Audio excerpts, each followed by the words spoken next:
வணக்கம். புதுவையில் ரேஷன் கார்டுகளுக்கு பதிலாக ஸ்மார்ட் கார்டு இன்னும் 2 மாதத்தில் வழங்கப்படும் என்று குடிமைப் பொருள் வழங்கல் துறை இயக்குநர் பிரியதர்ஷினி கூறியுள்ளார். இது தொடர்பாக குடிமைப் பொருள் வழங்கல் துறை இயக்குநர் பிரியதர்ஷினி கூறுகையில், புதுவையில் ரேஷன் கார்டுகளுக்கு பதிலாக ஸ்மார்ட் கார்டு மற்றும் ஆதார் அடையாள அட்டை வழங்குவதற்காக கைரேகை பதிவு செய்தல், போட்டோ எடுத்தல் உள்ளிட்ட பணிகள் தீவிரமாக நடைபெற்று வருகிறது. இதற்காக 23 தொகுதிகளில் அமைக்கப்பட்ட 23 முகாம்கள் மூலம் இதுவரை 40,000 பேர் பதிவு செய்துள்ளனர். மேலும் புதியதாக ரேஷன் கார்டு பெறுவதற்காக கடந்த பிப்ரவரி மாதம் வரை 7,000 பேர் விண்ணப்பித்துள்ளனர். இவர்களில் 4,500 பேர் மட்டுமே தகுதி உள்ளவர்கள் என கண்டறியப்பட்டுள்ளது. அவர்களுக்கு ரேஷன் கார்டு தயாராகிவிட்டது. ஆனால் அவர்கள் அந்த கார்டுகளை பெற முடியாது. குடிமைப் பொருள் அலுவலகத்திற்கு வந்து தங்கள் கார்டுக்குரிய எண்ணை மட்டும் பெற்றுக்கொண்டு ஏற்கனவே வழங்கப்பட்ட டோக்கனுடன் ஸ்மார்ட் கார்டு முகாமிற்கு சென்று பதிவு செய்து கொள்ளலாம். எஞ்சிய 2,500 பேர் உரிய ஆதாரம் கொடுத்தால் மட்டுமே ரேஷன் கார்டு தயார் செய்யப்படும். இது தவிர புதிதாக விண்ணப்பங்கள் பெறும் பணியும் நடந்து வருகிறது. மேலும் சிறப்பு முகாம் பணிகளை இன்னும் 2 மாதத்திற்குள் முடித்து ஸ்மார்ட் கார்டு வழங்க ஏற்பாடு செய்து வருகிறோம் என்று கூறினார். புதுவையில் ஹட்கோ மூலம் ஆதி திராவிட மக்களுக்கு கட்டப்பட்டு வரும் அடுக்குமாடி குடியிருப்புகளை அமைச்சர் கந்தசாமி நேரில் சென்று பார்வையிட்டார். புதுவை கோர்க்காடு, கரிக்கலாம்பாக்கம், பம்பாபேட், கிருமாம்பாக்கம்பேட், குடியிருப்பு பாளையம், கரையாம்புத்தூர் சாலை ஆகிய பகுதிகளில் ஆதி திராவிட மக்களுக்காக ஹட்கோ சார்பில் அடுக்குமாடி குடியிருப்பு வீடுகள் கட்டப்பட்டு வருகின்றன. இந்நிலையில் பணிகள் நடைபெற்று வரும் பகுதிகளுக்கு அமைச்சர் கந்தசாமி நேரில் சென்று பார்வையிட்டு ஆய்வு செய்தார். மேலும் பணிகளை விரைந்து முடிக்க வேண்டும் என்று துரிதப்படுத்தினார். அப்பொழுது சட்டமன்ற உறுப்பினர் ராஜாராமன், முன்னாள் சட்டமன்ற உறுப்பினர் நீலகங்காதரன், கவுன்சிலர் ரவி மற்றும் பலர் உடனிருந்தனர். சட்டசபை தேர்தலில் விதிமுறைகளை மீறி மதுபானங்களை பதுக்கியதாக 46 வழக்குகள் பதிவு செய்யப்பட்டு 5 லட்சம் ரூபாய் அபராதமாக வசூலிக்கப்பட்டது. மேலும் 23 லட்சம் கூடுதலாக வருமானம் கிடைத்துள்ளது. புதுவையில் சட்டசபை தேர்தல் அறிவிக்கப்பட்டதும் தேர்தல் நன்னடத்தை விதிகள் அமலுக்கு வந்தன. அதில் மாவட்ட தேர்தல் அதிகாரி ராகேஷ் சந்திரா உத்தரவின்படி கலால் துறையினர் ரோந்து சென்று மது கடத்தலை கண்காணித்தனர். மேலும் வாக்குப்பதிவுக்கு 3 நாட்கள் முன் கள், சாராய மது கடைக்கு சீல் வைத்தனர். இதனையும் மீறி தேர்தல் காலமான மார்ச் 1 முதல் ஏப்ரல் 13ஆம் தேதி வரை கலால் துறை மூலம் பதிவு செய்யப்பட்ட மதுபானம் பதுக்கியதற்கான 46 வழக்குகளில் 42 வழக்குகள் குற்றம் ஒப்புக் கொள்ளப்பட்டு 4,95,000 ரூபாய் அபராதம் விதித்து வசூலிக்கப்பட்டது. மேலும் லட்சக்கணக்கில் மதுபானம் பதுக்கியதாக 4 பெரிய வழக்குகள் பதிவு செய்யப்பட்டு விசாரணை நடத்த நீதிமன்றத்திற்கு அனுப்பி வைக்கப்பட்டது. மேலும் மது பாட்டில்கள் பறிமுதல் செய்தது போன்றவைகளில் தேர்தல் கால நடவடிக்கை மூலம் அரசுக்கு கூடுதலாக 23 லட்சம் வருவாய் கலால்துறை மூலம் ஈட்டியுள்ளதாக தகவல்கள் கூறுகின்றன. புதுவை தாவரவியல் பூங்காவில் இசை நடன நீரூற்று உல்லாச ரயில் பழுதடைந்து இயங்காததால் கோடை விடுமுறையில் குதூகலிக்க புதுவைக்கு வரும் சிறுவர்கள் ஏமாற்றமடைந்தனர். புதுவை சிறார்களின் பொழுதுபோக்கில் தாவரவியல் பூங்காவிற்கு தனி சிறப்பு உண்டு. இங்கு இசை நடன ஊற்று, உல்லாச ரயில், அரிய வகை மரம் செடிகளை சிறுவர் முதல் பெரியவர்கள் வரை அனைவரும் கண்டு ரசிப்பது வழக்கம். மேலும் கோடை காலங்களில் உல்லாச ரயிலில் பயணிக்க சிறுவர்கள் அலைமோதுவர். இது தவிர சனி மற்றும் ஞாயிற்றுக்கிழமைகளில் இசை நடன ஊற்றின் அழகை ரசிக்க மக்கள் ஆர்வம் காட்டுவர். ஆனால் சமீபத்தில் பெய்த சூறாவளி மழையால் மரங்கள் முறிந்து நடன நீரூற்று மீது விழுந்ததால் சேதமடைந்தது. இதனால் நடன நீரூற்றின் சேவையும் முடங்கியது. எனவே தற்பொழுது கோடை விடுமுறை விடப்பட்டதால் சிறுவர் சிறுமிகள் தாவரவியல் பூங்காவிற்கு படையெடுத்த வண்ணம் உள்ளனர். ஆவலாக வந்தவர்கள் உல்லாச ரயில் இசை நடன நீரூற்று இயங்காததால் ஏமாற்றம் அடைந்து செல்கின்றனர். அமலாக்க பிரிவு அதிகாரிகள் புதுவை ஆளுநர் இக்பால் சிங்கிடம் அசன் அலி பாஸ்போர்ட் விவகாரம் தொடர்பாக விசாரணை நடத்தினர்.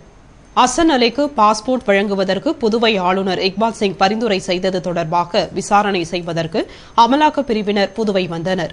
அவர்கள் ஆளுநரிடம் அசன் அலியுடன் உள்ள தொடர்பு குறித்து சுமார் 1 மணி நேரம் விசாரணை நடத்தியதாக தெரிகிறது. விசாரணை முடிந்ததும் அவர்கள் ஆளுநர் மாளிகையில் இருந்து வெளியே சென்றனர்.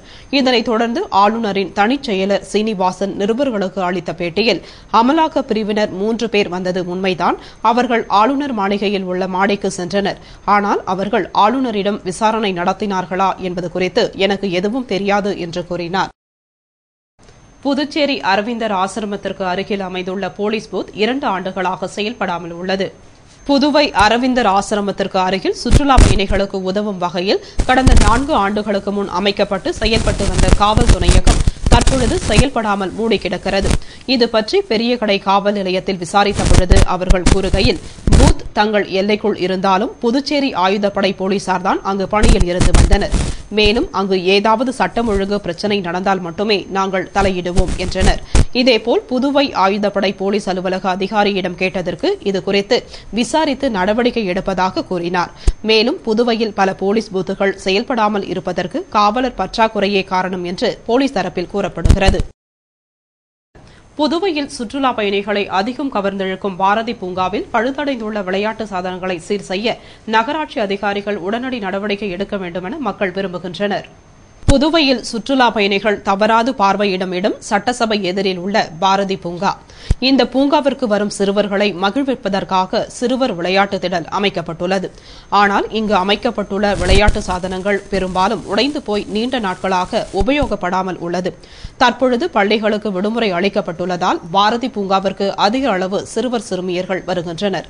அவர்கள் ஆர்வத்துடன் விளையாட செல்லும் பொழுது பழுதடைந்துள்ள விளையாட்டு சாதனங்களை பார்த்து ஏமாற்றம் அடைகின்றனர்.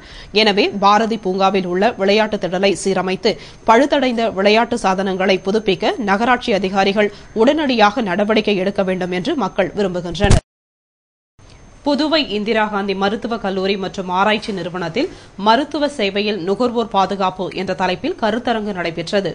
புதுவை கதிர்காமம் இந்திரா காந்தி மருத்துவக் கல்லூரி மற்றும் ஆராய்ச்சி நிறுவனத்தில் இந்திய நிறுவனத்தின் பொது நிர்வாகத்துறை புதுவை கிளை சார்பில் மருத்துவ சேவையில் நுகர்வோர் பாதுகாப்பு என்ற தலைப்பில் கருத்தரங்கு நடைபெற்றது.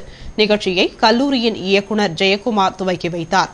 இந்திய நிறுவனத்தின் பொது நிர்வாகத்துறை பேராசிரியர் பிரணாப் பானர்ஜி சிறப்பு உரையினையும், தலைமை பேராசிரியர்கள் சுரேஷ் மிஸ்ரா, சப்னா சந்தா, தலைவர் தனபால் ஆகியோர் தலைமை உரையினையும் வழங்கினர். முன்னதாக செயலாளர் ஜா வரவேற்று பேசினார். இதில் பேராசிரியர்கள் மற்றும் மாணவ மாணவியர்கள் கலந்து கொண்டனர். நிறைவாக பொருளாளர் நரசிம்மமூர்த்தி நன்றி கூறினார். புதுவை பிள்ளையார்குப்பம் கூத்தாண்டவர் கோவில் திருவிழாவில் திருநங்கைகள் தாலியை அறுத்தும் வளையல்களை உடைத்தும் நேர்த்திக்கடனை செலுத்தினார்கள். புதுவை வில்லியனூர் கொம்யூன் பிள்ளையார்குப்பத்தில் உள்ள கூத்தாண்டவர் கோவிலில் ஆண்டுதோறும் சித்திரை திருவிழா நடைபெறுவது வழக்கம். அதன்படி இந்த ஆண்டு கடந்த 3ஆம் தேதி கொடியேற்றத்துடன் துவங்கப்பட்ட விழாவில் திருநங்கைகள் அழகு போட்டி, தாலி கட்டும் விழா, தேரோட்டம் போன்ற விழாக்கள் நடைபெற்றது. இதனைத் தொடர்ந்து தேரோட்டம் நிறைவில் திருநங்கைகள் தாலியை அறுக்கும் நிகழ்ச்சி நடைபெற்றது. இதனை முன்னிட்டு ஆலயத்தில் பூசாரி கையால் தாலி கட்டிக்கொண்ட திருநங்கைகள் தங்கள் தாலியினை அறுத்து தேரில் கட்டினர். மேலும் அவர்கள் அணிந்து இருந்த வளையல்களை தேர் சக்கரத்தின் மீது வைத்து உடைத்தனர். இவ்வாறு குழந்தைகள் முதல் பெரியவர்கள் வரை செய்து தங்களது நேர்த்திக் கடனை பூர்த்தி செய்தனர். பின்னர் தாலியினை அறுத்து வளையல்களை உடைத்த திருநங்கைகள் ஒப்பாரி வைத்து அழுதனர். இதில் ஆயிரக்கணக்கான பக்தர்கள் கலந்து கொண்டனர். விழாவிற்கான ஏற்பாடுகளை விழா குழுவினர், அறங்காவல் குழுவினர் மற்றும் பொதுமக்கள் செய்திருந்தனர். புதுவை காமாட்சியம்மன் ஆலயத்தில் நடைபெற்று வரும் சித்ரா பௌர்ணமி உற்சவத்தை முன்னிட்டு அம்மனுக்கு ஊஞ்சல் உற்சவம் நடைபெற்றது. புதுவை பாரதி வீதியில் உள்ள காமாட்சி அம்மன் ஆலயத்தில் ஆண்டுதோறும் சித்ரா பௌர்ணமி உற்சவம் வெகு விமர்சையாய் கொண்டாடப்பட்டு வருகின்றது. அதன்படி இந்த ஆண்டும் உற்சவம் துவங்கப்பட்டு சிறப்பாக நடைபெற்று வருகிறது. நேற்று 5 வகுப்பு விஸ்வகர்மாவினர், அறங்காவல் குழுவினர் மற்றும் பொதுமக்கள் சார்பில் ஊஞ்சல் உற்சவம் நடைபெற்றது. விழாவினை முன்னிட்டு பழமையும் பெருமையும் வாய்ந்த காமாட்சி அம்மனுக்கு விசேஷ அபிஷேக ஆராதனை நடைபெற்றது. பின்னர் ஆடம்பர அலங்காரத்தில் அம்மனுக்கு ஊஞ்சல் உற்சவம் நடைபெற்றது. இதில் திரளான பக்தர்கள் கலந்து கொண்டு சுவாமி தரிசனம் செய்து அம்மன் அருள் பெற்றனர். உற்சவத்திற்கான ஏற்பாட்டினை அறங்காவல் குழுவினர் வெகு சிறப்பாய் செய்திருந்தனர். இத்துடன் செய்திகள் நிறைவடைந்தன. வணக்கம்.